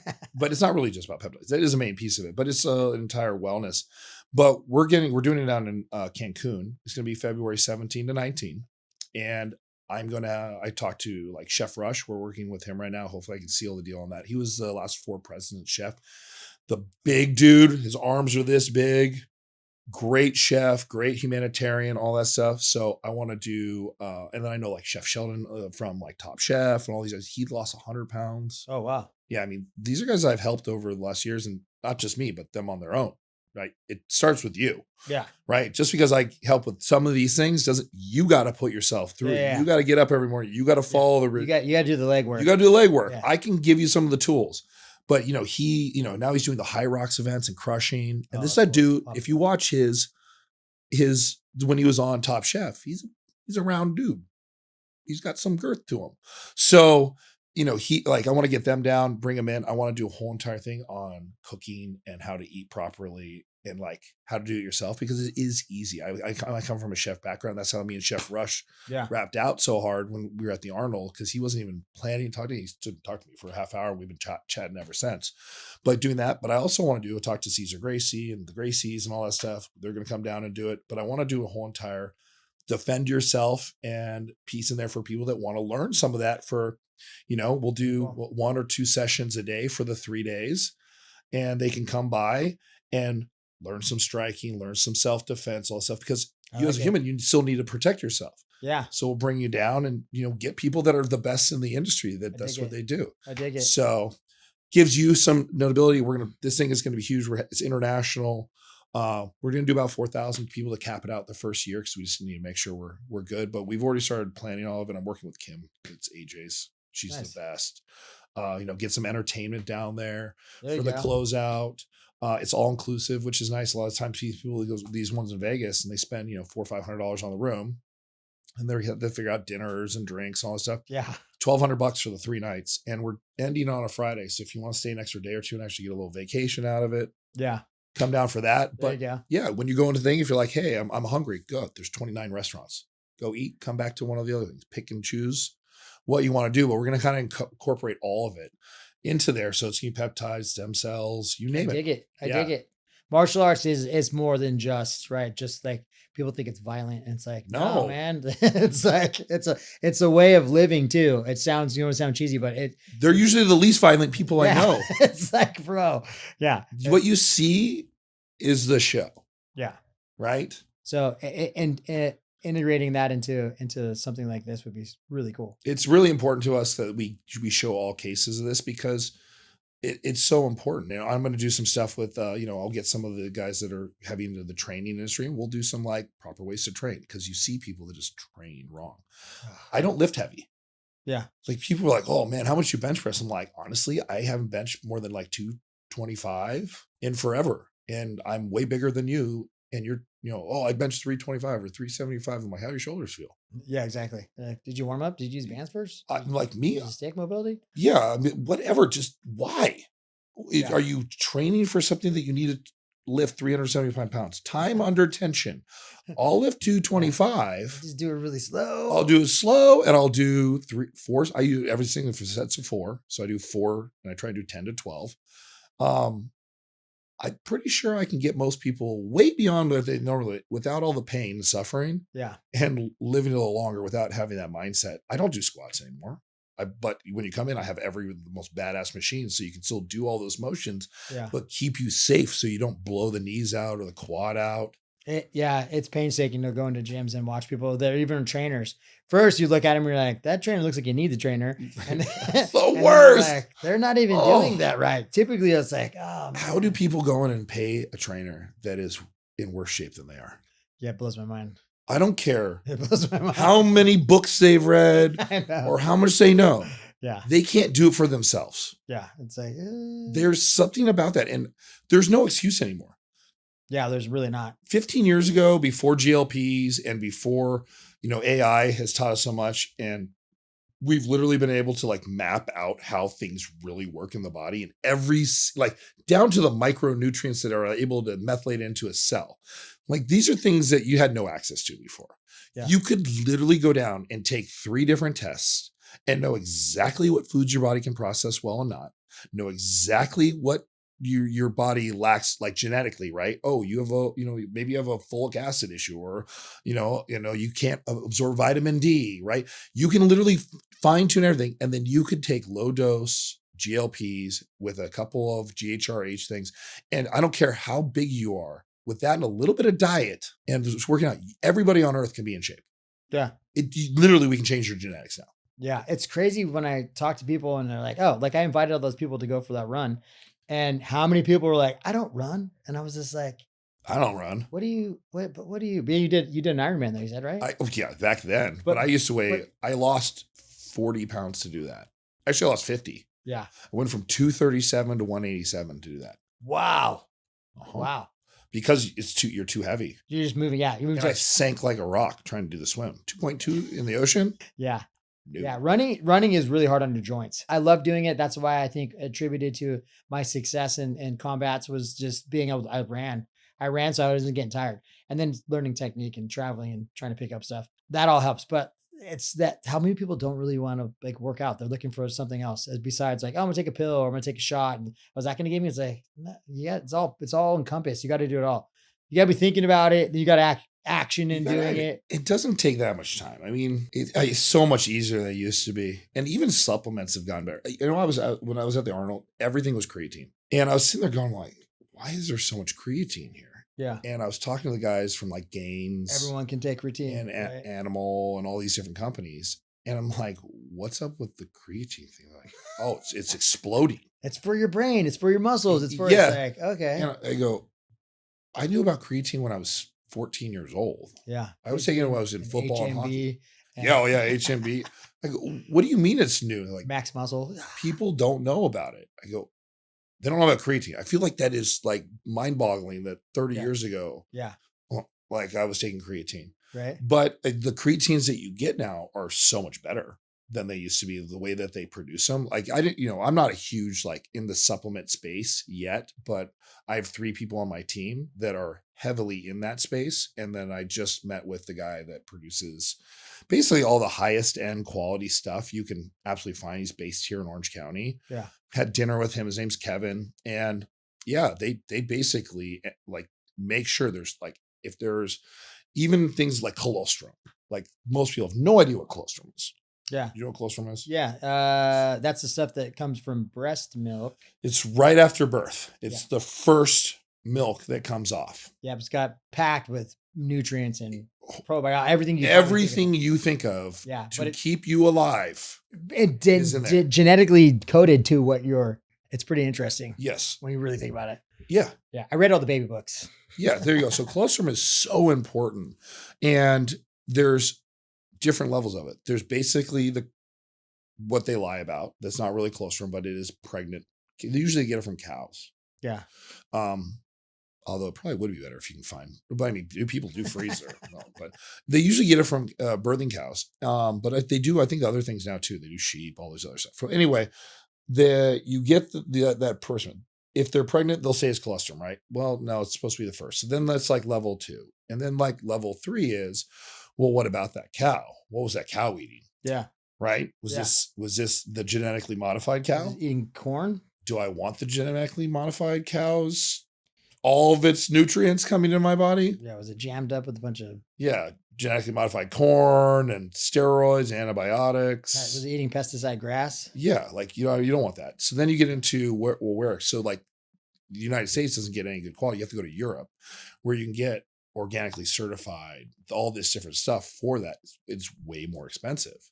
So you look at it and people are like, well, I can get Colostrum for $19. I'm like, why is yours $99? Because it's so hard. It's quality. The quality is there, but people have no idea or understanding of it. So we're doing the whole education on that side of it too. But once again, the one thing that I live off of is I don't try and live and die off of these crazy margins that these people do. I do enough to where I can continue to innovate and grow and do studies and like try and make the world a little bit of a better place. And after that, I let's try and control all pieces of the manufacturing so I can make enough, but still pass that quality off to, it's kind of like Costco does. Yeah. You know what I mean? Like Costco is just full of quality products. They vet they're amazing. And they fight you down to pennies I made their private labels. Yeah. You're sitting there going, man, I make $3 a case. And it's like, they're looking at you and go, yeah, we make $3 a case. Yeah. Because we sell volume. But we sell 20 million cases. So you're going to make $60 million off of it. If that's not good enough, I'll go to somebody else that wants $60 million of profit. Yeah. Right. You said, no, I'm good with my 60 million. But Tito's is there going, well, I make $6 billion profit. 60 million, chump change. I don't want that deal. It's true. If you can find a brand and you can do that, Tito's costs a bottle, probably $2 to make. Literally cheap glass, cheap packaging, cheap label, cheap top, cheap liquid, corn, right? It's literally the cheapest product on earth. Heavily distilled corn. Okay. It's less than $2 a bottle. To produce and manufacture a case of Tito's vodka, 750s, I would say is probably somewhere in the $12 to $18 range. All in. You go to the store and you buy it for $19.99. It's $240. What is their markup on that? Why they sell it to you at a club for? Whole nother story. Oh man. But I'm just saying, like, Tito's is making a ton of money. Now, where do they do it? They spend so much money on marketing and paying the sales guys for these distributors, all this money to force it down your throat. But you're not getting the best product. I do the exact opposite. I'm not going to pay all these people to do it. I'm just going to make the best damn product. So I'm going to take, you're going to pay $19.99 for vodka. I'm going to make you an $18 vodka. And vodka's a really bad one because it's not good for you no matter what. But I do the exact opposite model. I'm good making $3 if I can sell 3 million of one product because I make 3,000 products. But I'm going to give you something in the best, highest quality, and I'm going to make a fraction of what it is, but really try and make the best thing. And then hopefully that will pick up and it will grow. And no one will ever be able to compete with that because most people don't ever manufacture. They just buy from somebody else, relabel, and tell you it's cool. They spend money on the Kardashians the marketing. To tell you it's cool. Yeah. Right? And then you go buy it because you watch that show or you listen to that person. And there's nothing wrong. We use influencers as well, but I usually try and pick the people that really have something to stand by, not just a name, like I really enjoy working with Chef Rush. I like, that's what I'm saying. I love you because you're more than just, this wouldn't be the same conversation with 90% of the other fighters. You know what I mean? Yeah. I know you're way beyond that life. That's what I'm saying. You're way beyond that life. So you got, I don't know. I have a different mindset about where this is going. I dig it. Wellness. Yeah, for sure. Do you have any questions? How are you doing otherwise? You taking any peptides still? Good. Yeah. God. Tesamorelin. I love that one. I was taking so many peptides that I was just like, okay, dude, after one point, how do you know what's working, what's not working? That's why I tell people to start small. A lot of people want to jump in and go crazy, but yeah, I jumped in, went crazy. Well, I started small, then I jumped in, went crazy. And I was just like, all right. The Tesamorelin one, man, I noticed it like almost immediately when I would sleep. Yes. When I wake up in the morning, I feel like I'm getting sucked out of like a coffin. I'm like, and I wake up, I'm like, all right, wow, I'm really refreshed. It is insane, the sleep difference for most people. Cause like people like me and my girlfriend, we only sleep 5 hours a night. Yeah. If we're lucky. And I take MK677, which is an oral version. Yeah. Right before bed. And same thing. I sleep all the way through the night. Yeah, I sleep like a rock. And if I do get woken up from something, I can immediately pass back out because everything is flowing. And it is a little bit harder because you're so comfortable in the morning when you wake up. But I have the mindset to get up. But once I'm up, 5 minutes later, Oh, dude, I'll get up at 4:30 and be like, all right, I'm ready to go. Yeah, I'm wide awake. Yeah, I'm not like groggy, which is great. No, I'm not groggy. I'm just comfortable. Yeah. You know what I mean? I'm like, oh. Yeah, I'm like, but oh, even wow, if I that wanted to was really sleep, good sleep. I actually, every time I go on vacation, I don't set an alarm. 6.5 hours, I wake up. Damn it. I've got to do something. I've got to do something. I don't know. Yeah. So Tesamorelin, and since just trying that one and been kind of like, all right, like done. I noticed lean mass too. I'm like, oh Yeah. wow, dude. I feel like it really did like shred up like visceral fat. I'm like, oh my gosh. Yeah, I mean, it does. That's what they do, and they're literally proven for it. And that one's actually one of the FDA ones that's approved FDA wise for those purposes. So we know it Definitely works. Yeah, it definitely works. There's nothing. I mean, the only reason that there aren't studies in that depth on a lot of the other ones because you can't patent them because no one's going to spend $50 million. Yeah, for something that you can't do. Luckily, I'm spending a lot of millions of dollars on doing studies, but we're kind of re-engineering them to where we're trying to get them orally stable. And if that goes, then it's worth the spend, right, to get it there. And even then, like I said, I'm not gonna overcharge for any of this stuff. Yeah, just pass it along. Yeah, because some people, I think there's people that understand it and they're using it, and then there's people that are still trying to learn. And so I think if there's a cost barrier to it too, there was like, I don't really. It's like, hey, yeah. Some people don't like to stabbing themselves with an insulin thing too, which I thought was kind of, I was like, really? Yeah, I mean, I think it's just because you can't really feel it. It's tiny. You know what's funny is using a pinprick for my finger is scarier for me than stabbing myself with a 1.5 inch needle. Well, I think, depending on where you do it too, like subcutaneous opposed to like the finger. Like finger prick freaks me out still. Dude, I don't know what I did. I think I was sparring with one of my students. My thumb was like stuck. It was like, and I was like, whatever. It was like a month and a half. And I'm like, you know what? If I don't start moving this thing, it's going to get frozen like that. So then I started putting BPC in it, like sticking my. Yeah. Oh yeah. I've done the hands. Oh my God. That is not fun. So no, it is very painful. Yeah. It sucks. And then I started realizing I'm going to if I went to physical therapy, which I probably should have been, I need to start moving it. So I started moving it, and then it started. So I think it was a combination of the BPC and everything. And I think TB 500 also. So I started moving. I was like, okay, it's moving again, but it was literally stuck. I was like, whatever. Don't do this. Yeah. That's like literally we're starting to go there. Yeah. I got that. What did you do? I cut it off. and that was the first one. And then I got into a huge fight and, drunk 2 in the morning, shattered the whole hand and never worked again. It's been frozen. I've become double jointed. Oh, there you go. Like nobody's finger should go back that far. Yeah, right. But it's because it dropped probably. Yeah, it did. Well, and because it gets stuck in when I go to give a handshake, kept getting stuck in there. It was embarrassing. You're like, hey. Yeah. So from 22 to 27, I did this every time I could, just straighten it out. Moving. Well, I can't straighten the finger, but getting the joint to move back so I can actually move the joint. Oh, so that's why I went all the way back. Yeah. So before it was stuck just like this. Yeah. And then I would literally tie it back. Yeah. At night. So it'd just be stuck back to get the movement there.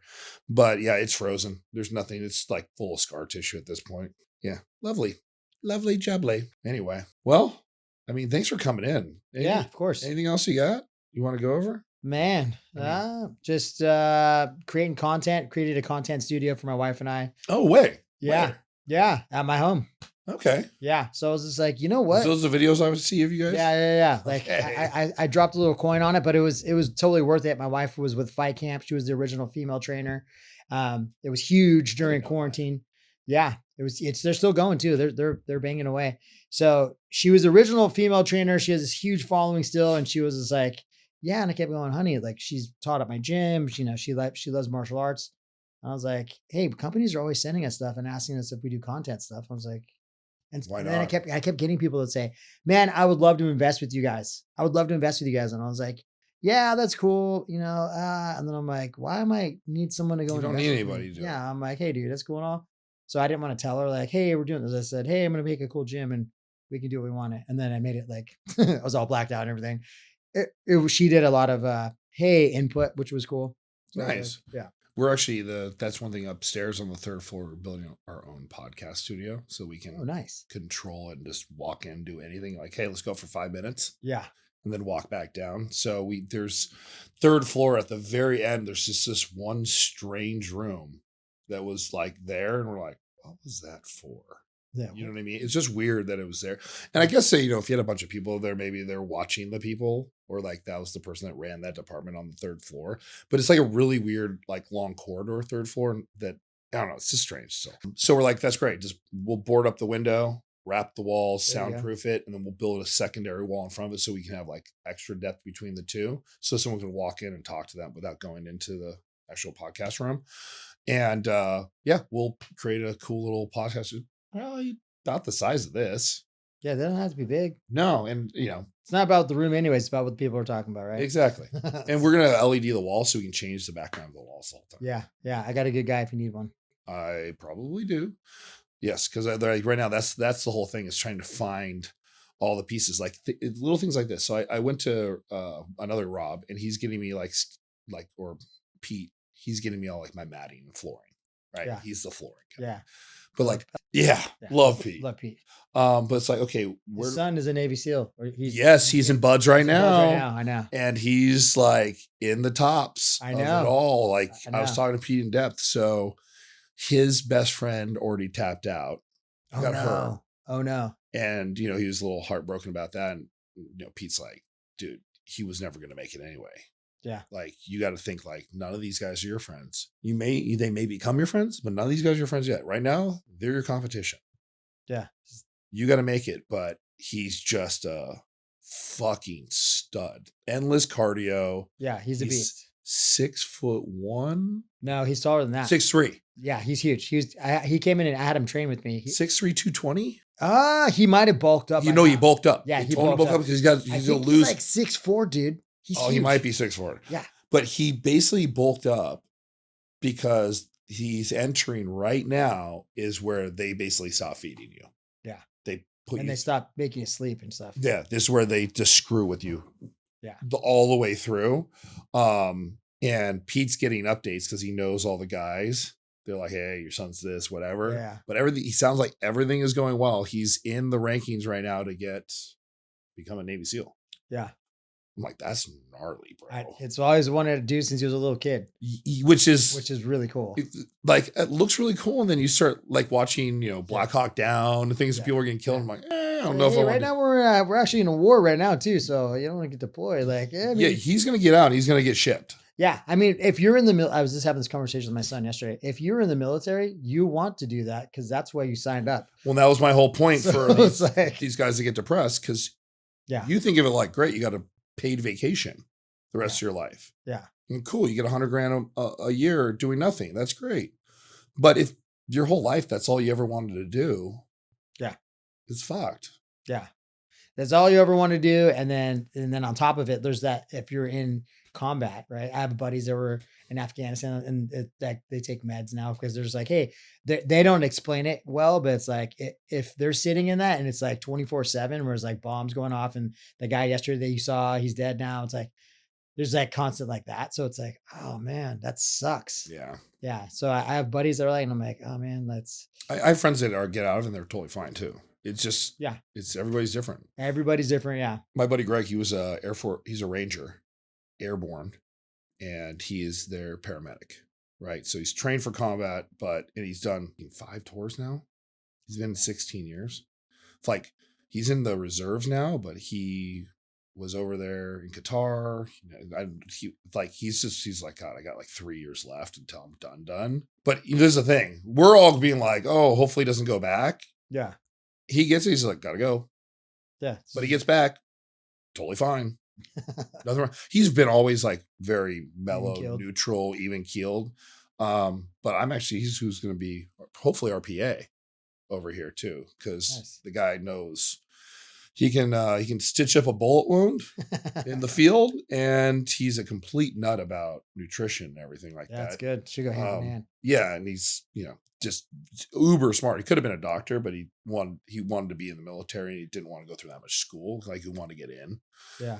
And it's true. Like I didn't realize how crazy high amount you get after that long for the where he ends his ranking. It's good. Like, his family's taken care of, Right. No, I mean, 30, 40 years from now with inflation, no, but right now it's a good spot to be in. You know what I mean? It's going to help make sure that he's got a nice home and he can keep it up and those kind of things with the the GI Bill and all that other stuff. There's some cool Yeah, definite benefits. Because he gets his whole family for life. What was the other? Oh yeah, that's the other thing. So I was talking to the guy that we're looking for a doctor network. This is great. When we had the call, he's still in the Navy and he was calling us in his full Navy garb. He was in like a war room having a call with us. Oh wow. We're like, are you that anything? He's like, yeah, there's nothing that important behind me. I'm like, looks like there's like full blown dark room LEDs. So I'm like, what is going on? Where are you? You know, but it's so crazy. And Pete's son will be the same thing. My cousin is third highest rank in the Navy. Oh wow. Yeah. So he's basically right behind Admiral.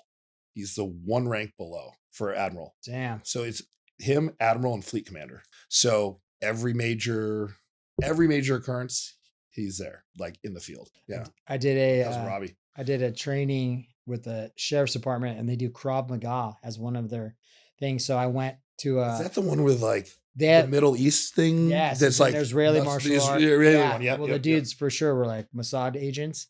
They were teaching it, and they were gnarly, but you could tell because they were like they were just super serious about everything. But I liked their whole you need to be more violent than your attacker. You need to attack the attacker. And I was just like, I like this guy. This guy's serious, dude. It's true. I mean, if you just let him take you, it's over, right? Yeah, yeah. So it was like, hey, you might as well go. Yeah. So I was like, oh man, like okay, that's some serious. Well, you got to figure, us in America, we're really good because we seem to stick our nose in everything, and we spend a lot of money to make sure we're. Yeah. Israel has literally been surrounded by everybody that hates them for their entire existence. Yeah. Like they literally live in a constant state of everybody wants to kill me and their next door neighbor. A girl that worked with us at UFC gym was Jewish, and she moved there. So she moved there, and apparently they'll do it if you have like Jewish heritage. And she's like, so I was watching her story, and then like the next day she was like, we're running to a shelter like on Instagram. I'm like, oh my God. And it's been like nonstop ever since. I'm like, wow. I don't get it. Me personally, I'd be like, take it. I'm out. But at the end of the day, it seems like that community is just like this now. They are. Like well, they've always right? been. Well, it's nonstop. It's like, oh man. I mean, you think about religion and communities. I mean, they all are, from the Taliban to the Jews. Yeah. That's why they're there, why they control power, and like they have their sectors. They don't let them go. Yeah. And that's why me personally, I feel like religion is just as bad as it is good in a lot of cases. Oh, I'm with you 100%, dude. Yeah. Cause just as many problems as it is good for people. A lot of people wars. just take it too far. Yeah. But that's coming from a guy like an asshole with any opinion, right? So don't take me for anything of that.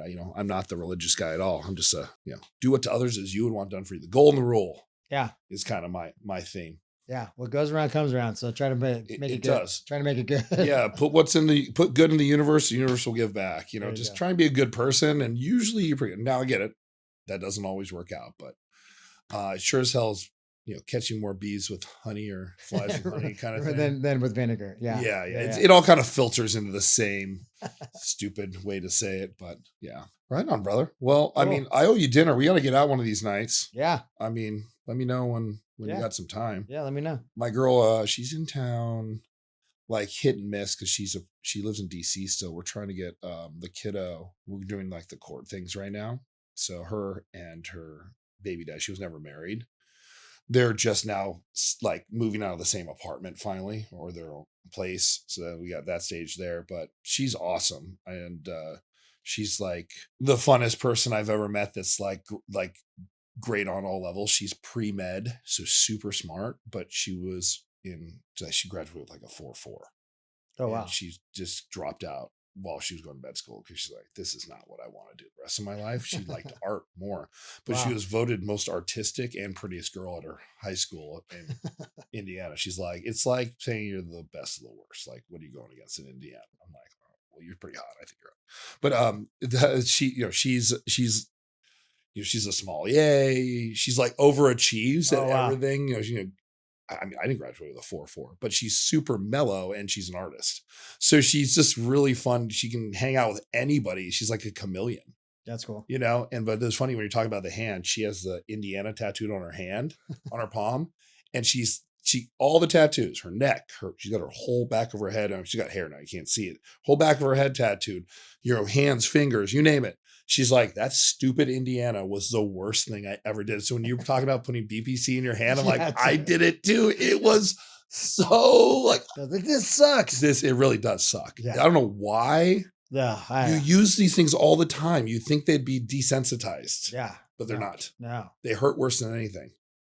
And I've like scars up and down them. I've cut fingers off. Yeah. This one was gnarly. So you can kind of see the scar coming down, then there, there, and it goes across. One of those giant slushy machines fell, and I went to catch it. And the top was not welded on, but screwed on. But it was like just screwed on as a cover. So it had like a edge. A lip on it? Ugh. And the lip got here, and I bent the stainless sheet metal back 90 degrees while I was dragged across my hand and ripped all the flesh. It was like all the muscle was sticking up, and I missed every tendon. It like hit and bounced over all of them. So when I went to I didn't go to the ER because I went to the ER first, and they told me it was a 3-hour wait. Ugh. And I'm like, fuck it, take me to like a walking clinic. So there's a walking clinic right across the way. The nurse even said, she's like, you should try the walking clinic. And so we called, and they're like, yeah, there's nobody here. So I'm like, great. So I walk in there and like show my hand. He's like, holy fuck. He's like, I won't do your hand. That's too dangerous with that. And I go, 2 options. I leave in the morning, and the ER is 3.5 hours wait. I'm not going to wait. You can help me, or I risk losing my hand if you think it's that bad. He goes, fucking sit down. And he numbs me up. He shoves like the muscle tissue back in. Ugh. He's like, you're lucky I was an ER doc. And he was also an old like army doc like guy. He's like, I've stitched these up in the field before, but it's been a while. And he literally just stitched, then glued, then sealed. He's like, all right, try not to do anything with it, but I think you're fine. And sure enough, fucking epic. Yeah. He did a really good job. Yeah. So I'll take any of those military guys. They're the best. You learn some skills there. You better, because you got to do it quick so you don't get your ass shot off too, It's pretty crazy. Oh, all right, bud. Well, let's get out of here. Yeah. I think that was great. Cool. If you ever, we're trying to figure out like more stuff to do, because we're as soon as I should show you the thing really quick, because you haven't seen the beginning of it. So you can see what's show. They're already bidding on season 2 and 3. Oh, nice. So we're going to do a whole bunch of kind of stuff going into the next few seasons. So I have everybody in my office doing a bodybuilding show. So me and Jay are going to do a like old person, like the masters. Yeah. Right. And then I'm like getting everybody in, but we're going to do kind of getting everybody through it. Like, hey, peptides, we can, and we're all like, none of these guys are that in shape. Yeah. You know what I mean? They're getting fucking jacked. Hopefully we'll see. But we also talked about, because half the whole team is all jujitsu nuts, doing they're going to make my ass get the jujitsu thing. So we can probably get some funny stuff going for season 2. Let's see here. Yeah. 1.75 million is what I think the offer is for season 1. Nice. It basically covers our costs, but that's okay. But season 2, we're trying to get 8. So gives us more money to spend to do season 2, and then hopefully make a little bit of money on it. But it doesn't matter. It's just fun for the. How many of you guys have used therapeutic peptides? You have to be able to understand things move fast. The future of practical medicine here in the U.S. is going to be that sweet spot of lifestyle, community, and innovative treatments and therapies. Who has used peptides? That's Jay, and then all the facilities are all my facilities. Cleansing the body takes time. GLPs are actually like a magic wand. My mission on this earth is to teach people how to become sovereign, empowered, and free when it comes to their health. He's 55. He's helped me transform my physique and enhance myself aesthetically and internally. The idea that you can actually go in and repair, basically reverse. There's like 5 pool parties in this too. Yeah. Love my pool parties. Years old, and not just have great lifespan, but have great health span. I started going all over the country and looking at these wellness clinics, and I just decided, I'm going to bring this to Cleveland. That's how I live. Start.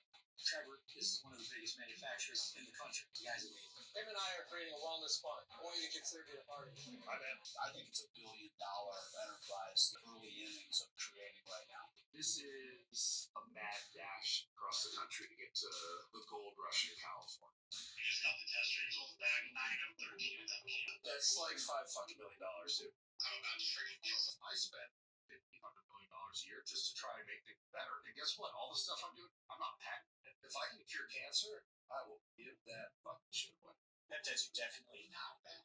They're safer than most prescription. I mean, you cured your mom of cancer. They find a walnut-sized tumor on her jugular and her optic nerve, which was causing the palsy. She was so sick. The sweetest tear screaming. And mom was like, "You cured me, save me." And it was like the happiest day to learn that my mom was cancer-free in 3 weeks. You're the only reason I'm still here. Transforming the lives of family members and saving people's health. You know what, man? I mean, how do you argue with that? Keep an open mind. The world is changing faster than we know. We've got generative AI, we've got peptides, we've got things happening now that have never happened before. My name is Trevor Kruder, and I'm the CEO of Alpha Biomed Industries. My name is Jay Campbell, and I am the founder of BioLongevity Labs. My name is Bobby George. I'm an entrepreneur. Welcome to Peptide Society. In or aging out? Pretty good. Yeah. That little trailer, Yeah, that's pretty good. right? How's your mom doing? Good? She's good. I mean, my mom, the unfortunate part about my mom is that she's gone through so much over the years. We cured her cancer. Like the first time she got through it with normal chemo. The second time they did the extreme chemo and it almost killed her. And they said, you're going to die. It spread. She was so weak. They're like, we can't even give you chemo. You're going to die. You got probably 4 months max. So start making arrangements. And that's when I got her and I had to get her health back. And that's when I did all these different random crazy peptide therapies and methylated vitamins and IV. I was literally doing this shit in my living room because none of it was legal. Yeah. And I got her, we couldn't get blood out of her. Like she was 85 pounds. Like you couldn't pull blood. So, we got her health back. And then right around the beginning of March, I was able to get 3 bags of blood out over like a couple of weeks. And we created an NK therapy and I reintroduced it and I sent her home on April 4th or April 1st to be with my dad. Yeah. Because if it didn't work, she was supposed to be gone. Wow. And sure enough, she made it to her birthday, which was the 28th. And then the oncologist called her. I was like, "Oh, I was just checking to see if you're still alive. I haven't heard from you. Like, I thought you might have passed away." Yeah. She really did. She's like, "Yeah, I was actually surprised to hear what you was. You actually sound really good. How you feeling?" She's like, "My son did all those crazy treatments because they were telling me no." Yeah. During everything. Yeah. They're like, no. And they're like, "Really? Can we bring you in?" Just bring her in. The radiologist called her. It's like, "I got to read your results." And then she called me. I remember, like, it's like froze my brain. She calls me. She's screaming, "You cured me. I killed all 8 tumors in 3 weeks." Fuck. So she was cancer free. And then, but she had broken arm, torn ligaments. So we started fixing all those things and they put her under a couple of times. And that's really hard on your immune system. Yeah. Opened the door to cancer again. And it came back again. And that time they gave her less than a week to live. I actually got the phone call. I was in London. And they're like, "Your mom has 2 days to live." Fucking literally, I'm like, yank her out of the fucking hospital. Yeah. And I flew home.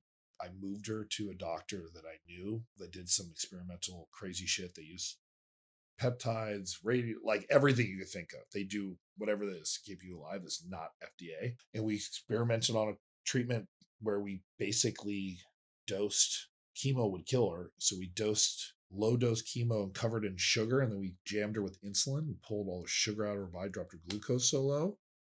And we'd feed in low dose chemo treatments over and over again.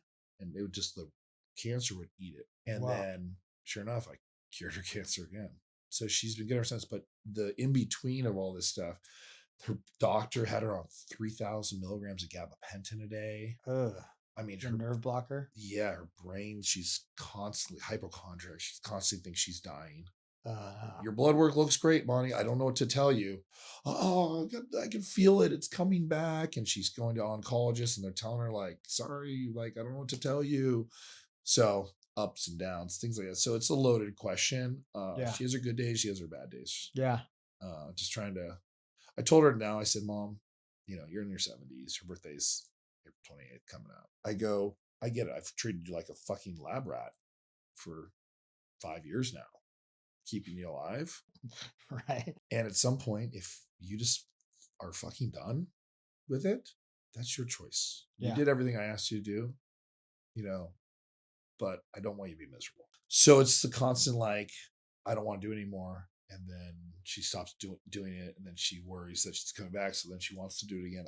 It's kind of like, I just kind of have to go with the flow. My mom was kind of in the same boat, and she has dementia, and I was taking care of her. And then it just got to the point where went to the doctor, did a bunch of tests, and they're like, "Hey, we see masses in your chest." And her doctor goes, "Hey," she's been a doctor for decades. She goes, "Do you want to go at this?" Or my mom goes, "I just want to live my life." I was like, "All right, you heard it from her." So she doesn't want a bunch of treatments. She want to live her life, but she doesn't remember that because she has dementia. So it's just like, so it was like a daily struggle. And it's just like, man, it's kind of that right now too. Yeah, and it was horrible disease. She's going to go in and do another like full scan, like every kind of scan, brain, body, everything you can think of, PET scan.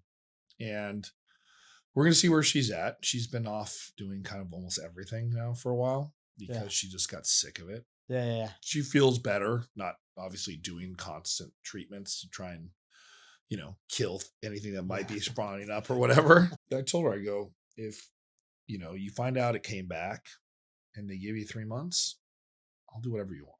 You want to go to the Caribbean for 3 months? You want to rent a boat? We'll sail. You want to live on an island? I'll fucking rent a house or put us in a hotel, and you can lay by the beach, read books, and when it's over, it's over. Yeah. I go, it's your choice. I'll do it. I'll support whatever decision you want to make, because I love you. So that helped, knowing that she didn't feel like she's had to do anything. Yeah. It was for me. Yeah. That's good. So that's helped a lot, but it's scary. I get emotional thinking about it, and it's a lot of work. I talk to my mom every day. It's not an easy conversation. Yeah. And I got my dad who needs a hip replacement, a knee replacement, and an eye replacement. So he's been going through hell, and he hasn't been taking care of himself because he's taking care of my mom. So I got a lot of. Yeah, I'm with you, bro. As blessed as I am, it's coming right at me from another direction to do it. But that's okay. Everybody, you know what? My story is not unique. Everybody's got to struggle, right? And some it's right. Yeah, so. Just like you, I dealt with the Alzheimer's dementia with my grandma. Yeah, and I saw what my dad went through. It's tough. Yeah, it's like, oh man, but I mean, I'm just doing it in a different way. Yeah, exactly. It's like, oh man. But the shitty part is that's why I say all the time, I go, man, oh man, blast through life with my hair on fire to whenever I can get there, and then just kill me. Yeah. Exactly. I don't want to put anybody else through that. And I don't want to do it. I want people to go like, I don't feel sad for Trevor. That guy did it. Yeah. Right. And that's how life should be. Yeah, exactly. Exactly. That's how you should live life, I think. Yeah. That's how I live my life. That's how I live my life. Dude. If I get hit by a car tomorrow, everybody will be like, fuck, that sucks. He had so much going for all this stuff. But no one's going to stand there and go, he missed out. Yeah. Yeah. Everybody sit there and probably Trevor did everything he ever wanted to do and more. Yeah. And he accomplished more than he ever would have thought of. And he should be like, I would just hope they do something with what I've done. I don't, take the money and donate it to science, give it to fucking animal shelter. I don't know. Do whatever it is, but they know what I love and like who I am. And that's all I really need. Like I'm happy. I've put my all into everything I've ever done. I feel you. It's good. But that's a good feeling. I go to bed every night. I don't have anxiety. Yeah. I don't worry. I have concerns and I do have worries every once in a while, but I don't worry about man, I didn't play the right hand, or I didn't put in my all and I missed an opportunity. I missed opportunities because I missed opportunities. That's fucking life. Yeah. I fucked up because you learn and you fuck shit up over life. And if I lose it all again, I least know that I put everything in to do it. Like if the government regulations, all this stuff changed and there's no way around it, that is what it is. Something you can't do. I can be sure I'll be upset about it, but I'm not going to let it drag me down. Right. I could live with, 12-pack of Coronas, my buddies in a fucking 1-bedroom, hanging out by the beach, Get it all chilling. back. Yeah. Well, I could live like a hermit crab and be happy, because all I need is my friends, That's what's fun in life. I mean, I have just as much fun hanging out, watching, the national championship game, having a couple of cervezas, eating tacos, as I do at a 3-star Michelin restaurant. It's just a different type of fun. Yeah. It's an experience I want to experience, but it's not required. Like that doesn't give me any more joy. I'm just as happy at both. One costs 10 times as much. And it's nice to have differentiation and it's good to experience, but I have way more joy giving that money to charity too. That makes me feel great. So I like, it is what it is. Good way to live then. Yeah, I hope so. I think I like it. I'm enjoying it. I try and do some good, but Boom. boom. Thanks, bud. Yeah, of course, dude. That was good. Yeah.